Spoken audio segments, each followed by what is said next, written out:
Parliament का काम होता है कि सरकार से सवाल पूछे और सवाल पूछने के लिए हमारे रूल्स और प्रोसीजर भी हैं जिसमें क्वेश्चन आर होता है। क्वेश्चन आर में क्वेश्चंस पूछे जाते हैं सरकार से।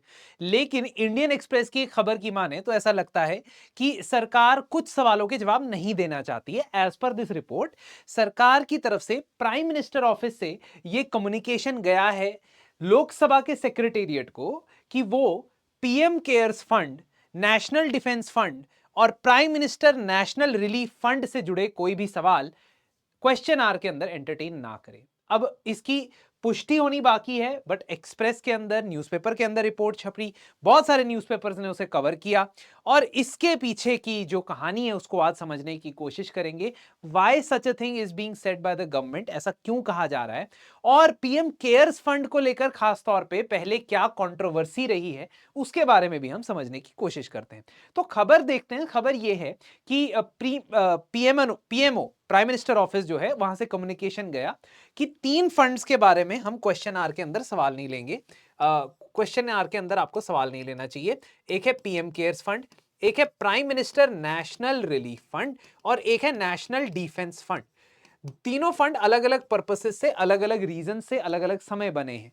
पीएम केयर्स फंड 2020 में बनाया गया था, कोविड के समय। नेशनल रिलीफ फंड 1948 में जवाहरलाल नेहरू जी ने बनाया for helping the people who had migrated from Pakistan और माइग्रेटेड रेफ्यूजीज। और नेशनल डिफेंस फंड 1962 के अंदर आर्म्ड फोर्सेस के मेंबर्स और उनकी फैमिलीज को सपोर्ट करने के लिए बनाया गया। अब इनके बारे में हम बाद में पढ़ेंगे, लेकिन सरकार ने ये क्यों कहा है, why they have said that these fund should not be questioned, उसके लिए उन्होंने लोकसभा रूल्स को साइट किया है। खबरों के हिसाब से रूल नंबर 41 के अंदर क्वेश्चंस कौन से सबमिट होने चाहिए, एडमिट होने चाहिए, कौन से नहीं होने चाहिए, उसको लेकर 2 रूल है। एक, अगर कोई question it does not relate to a matter which is not the primary concern or primarily the concern of government of India, और दूसरा, if it does not raise matters under the control of bodies or persons not responsible to the government of India। यानी कि ऐसी संस्था के बारे में सवाल है जो गवर्नमेंट ऑफ इंडिया के प्रति रिस्पॉन्सिबल नहीं है, उनको आंसरेबल नहीं है, या ऐसे मैटर से रिलेटेड है जो गवर्नमेंट का कंसर्न नहीं है, ऐसे सवाल आप पार्लियामेंट में नहीं पूछ सकते हैं। तो क्या PM cares fund, national relief fund और नेशनल डिफेंस फंड, क्या ये सरकारी काम से रिलेटेड नहीं है? इसको समझने के लिए पहले इन फंड्स के बारे में कुछ बेसिक जानकारी समझनी जरूरी है। पीएम केयर्स फंड यानी prime minister citizen assistance and relief in emergency situation fund, Covid के समय बनाया गया था। अगर आप पीएम केयर्स फंड की वेबसाइट पे जाएंगे तो आप ये देखेंगे कि कोविड पेंडेमिक के दौरान एक पब्लिक चैरिटेबल ट्रस्ट के तौर पे इसे बनाया गया था। चैरिटेबल ट्रस्ट एक ऐसा इंस्टीट्यूशन होता है जो लोगों से वॉलेंटरी कॉन्ट्रीब्यूशंस कलेक्ट करता है। वो इंडिविजुअल लोग भी हो सकते हैं, प्राइवेट कंपनीज भी हो सकती हैं, या कोई एंटरप्राइजेस भी हो सकते हैं। पीएम केयर्स फंड के अंदर खास तौर पे आपको ये देखना है कि ये रजिस्ट्रेशन एक्ट ऑफ 1908 के तौर पे न्यू दिल्ली में रजिस्टर्ड है as a public charitable trust.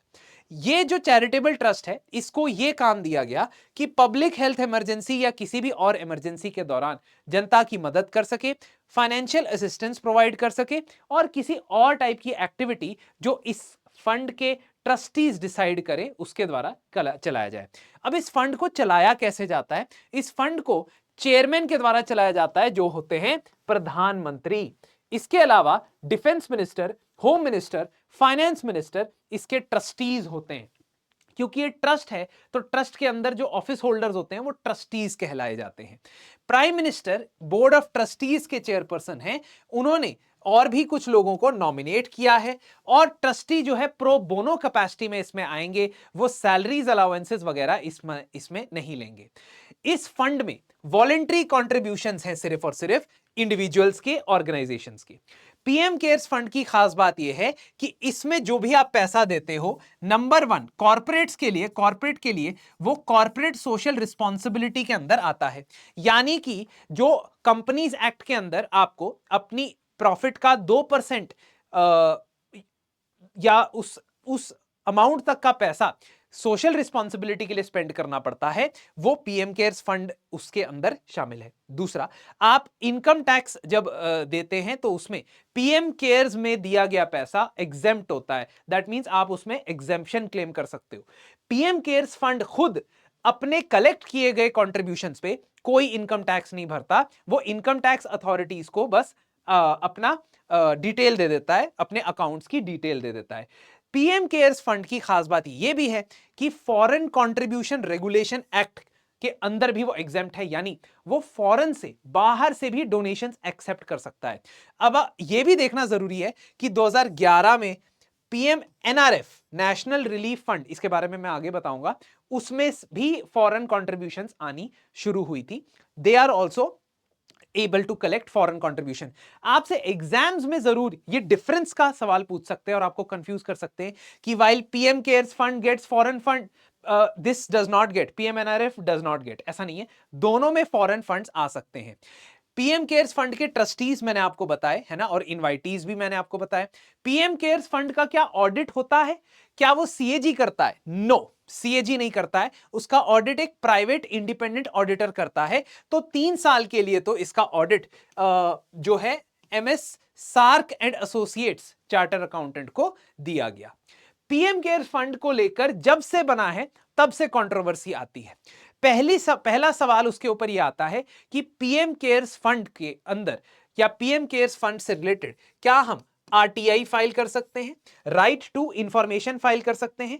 तो 2020 के अगस्त के महीने में सुप्रीम कोर्ट के अंदर ऑलरेडी पिटिशंस आते हैं कि पीएम केयर्स फंड में बहुत सारा पैसा कलेक्ट हुआ है, क्यों ना उसे एनडीआरएफ में, नेशनल डिजास्टर रिस्पॉन्स फंड में डाला जाए। उस वक्त सरकार अपना मत रखती है कोर्ट के अंदर और कहती है कि भले ही पीएम केयर्स फंड सरकार ने बनाया हो, लेकिन वो सरकारी संस्था नहीं है। It can not be considered as a public authority. Public authority section 2 of RTI act के अंदर उन अथॉरिटीज को कहा जाता है जिनसे आप इंफॉर्मेशन मांग सकते हैं। और सुप्रीम कोर्ट के अंदर सरकार का यह हमेशा से ही मत रहा है कि this is a trust which is not which is created by the government, but this is not a government entity, सरकारी एंटिटी नहीं है, इसलिए आरटीआई एक्ट के अंदर इंफॉर्मेशन देने के लिए ये लायबल नहीं है। इसके बाद 2023 में दोबारा से दिल्ली हाई कोर्ट के अंदर प्रोसीडिंग्स चलती हैं, क्योंकि 2022 में एक व्यक्ति जाते हैं और वो इनकम टैक्स अकाउंट्स कि जो डिटेल्स है पीएम केयर्स फंड की वो मांगने जाते हैं to the income tax department. Income tax department उन्हें मना करता है। अब इस पर्टिकुलर डिटेल्स के लिए वो आरटीआई फाइल करते हैं, right to information act file करते हैं with the income tax department. अब ये मामला पहले दिल्ली इनकम टैक्स डिपार्टमेंट जाता है, उनको इंफॉर्मेशन मना कर दी जाती है। उसके बाद ये सेंट्रल इंफॉर्मेशन कमीशन के पास जाता है। 2022 में सेंट्रल इंफॉर्मेशन कमीशन के इनकम टैक्स डिपार्टमेंट को कहता है कि जी हां, आप पीएम केयर्स फंड की जो इनकम स्टेटमेंट्स हैं जो उन्होंने आपके पास जमा कराई होगी ताकि उनको टैक्स एग्जेम्पशन मिल सके, वो इस व्यक्ति को दे दीजिए। Upon appeal it goes to Delhi high court. Delhi high court के अंदर एक जज के बेंच कहते हैं कि नहीं भाई साहब, आप इंफॉर्मेशन कमीशन जो है वो इनसे इंफॉर्मेशन नहीं मांग सकता है। It can not ask for information from the particular this PM cares fund. ठीक है, अब इसके बाद क्या होता है, 2 जज के बेंच के पास ये मामला चला जाता है। मीनवाइल क्वेश्चन ये दोबारा अराइज होता है कि क्या आप पीएम केयर्स फंड में से पैसा मांग सकते, इंफॉर्मेशन मांग सकते, नहीं मांग सकते। So this question arises again and government says once again कि पीएम केयर्स फंड जो है पब्लिक अथॉरिटी नहीं माना जाता है। 2026 तक मामला आ जाता है। इनफैक्ट 24 में भी यही चीज बोली जाती है that it is not a public authority. तो देखो, काफी समय से कोशिश की जा रही है कि पीएम केयर्स फंड के ब्यौरे के बारे में जानकारी मिल सके, लेकिन वो जानकारी नहीं कलेक्ट हो पा रही है। 2026 के जनवरी के महीने में Delhi high court is listening to the 2 judge bench is listening to this particular challenge itself। यही चैलेंज जिसके बारे में हम काफी समय से बात कर रहे हैं, ये अपील दर अपील चलते ऊपर जा रहा है। अब 2 जजेस का बेंच सुन रहा है इसको, मामले को, और वो ये कहता है कि पीएम केयर्स फंड को अगर हम स्टेट मान भी ले, even if for 1 second we consider it as state के पास भी प्रिवेसी है और किसी थर्ड पार्टी की इंफॉर्मेशन आरटीआई एक्ट के अंदर यूं ही नहीं दी जा सकती। इसका क्या मतलब है? अगर आप आरटीआई एक्ट पढ़ोगे, उसका सेक्शन 8 है, उसके अंदर यह लिखा है कि अगर मैं इनकम टैक्स डिपार्टमेंट के पास जा रहा हूं तो मैं फर्स्ट पार्टी हूं, income tax department second party है, और मैं इंफॉर्मेशन मांग रहा हूं पीएम केयर्स के इनकम अकाउंट की जो कि थर्ड पार्टी है। इसका मतलब थर्ड पार्टी की इंफॉर्मेशन देने से पहले मुझे उसे इंफॉर्म करना जरूरी है कि आपकी ये इंफॉर्मेशन ये मांग रहा है, और जब उसका कंसेंट मिल जाए तभी वो इंफॉर्मेशन देनी चाहिए। This is the ideal scenario. अब इस केस में भी कोर्ट ये कहता है कि yes, whether even if it is a public trust, अगर हम एक समय के लिए मान भी लें, उन्होंने एक्चुअल में नहीं माना, एक समय के लिए मान भी ले कि पब्लिक ट्रस्ट है, तो उसकी भी कुछ प्रिवेसी है ना। अगर कोई प्राइवेट ट्रस्ट है उसकी भी कुछ प्रिवेसी है, तो इसलिए उसकी कंसेंट के बिना, उस ट्रस्ट की कंसेंट के बिना इंफॉर्मेशन नहीं देनी चाहिए। तो ऐसे करते करते काफी समय से पीएम केयर्स फंड की इंफॉर्मेशन को साझा करने से थोड़ा सा रिस्ट्रिक्शन लगाने की कोशिश की जा रही है, which in itself is a cause of concern.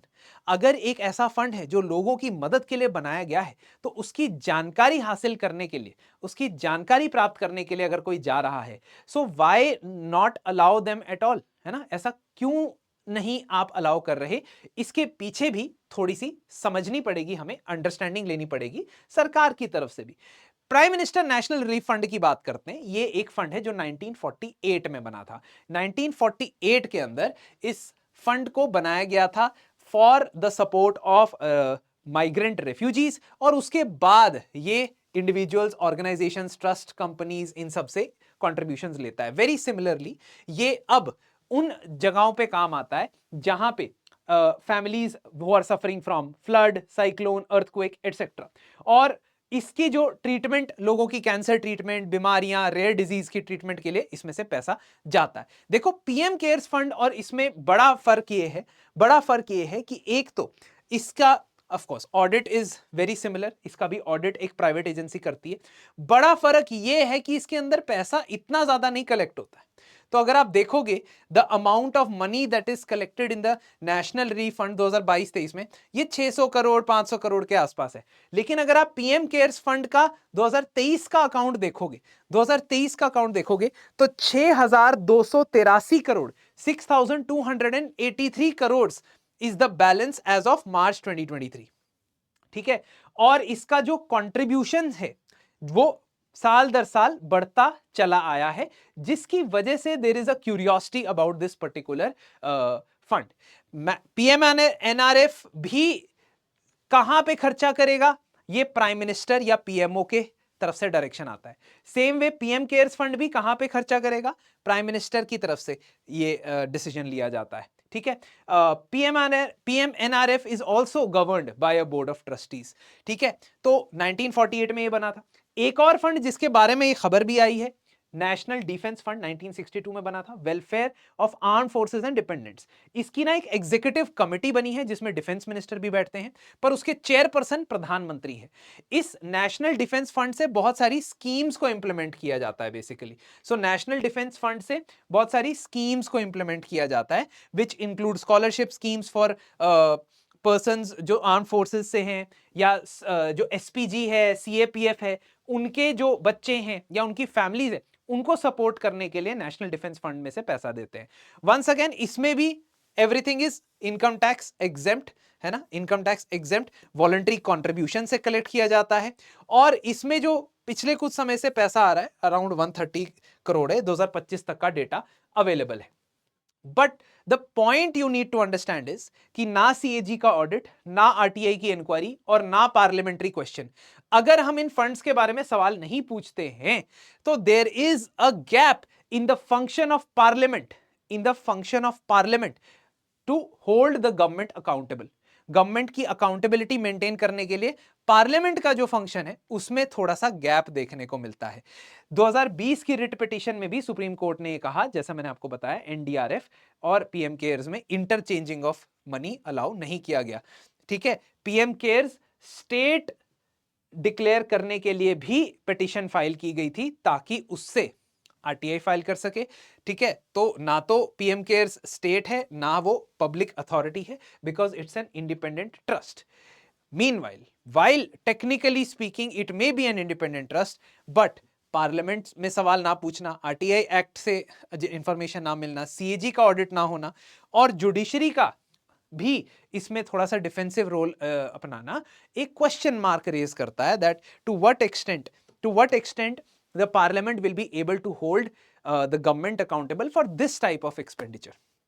क्योंकि कंसोलिडेटेड फंड ऑफ इंडिया के लिए जो के में से जो एक्सपेंडिचर होता है उसके लिए तो पार्लियामेंट अकाउंटेबल ठहरा देता है, लेकिन इसके बारे में क्या, व्हाट अबाउट दिस। अच्छा, करंट अफेयर्स को ना हम कवर कर रहे हैं अपने एपिक कोर्स के अंदर।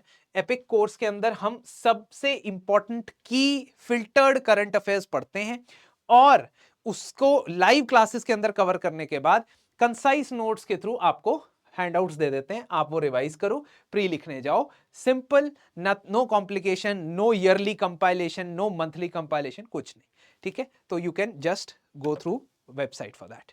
और इस पर्टिकुलर मामले में आपकी क्या राय है, क्या सरकार वॉलंटरली डिक्लेयर नहीं कर सकती है पीएम केयर्स फंड के डिटेल्स को? Why there is so much secrecy about this, ये थोड़ा सा सवाल बनता है।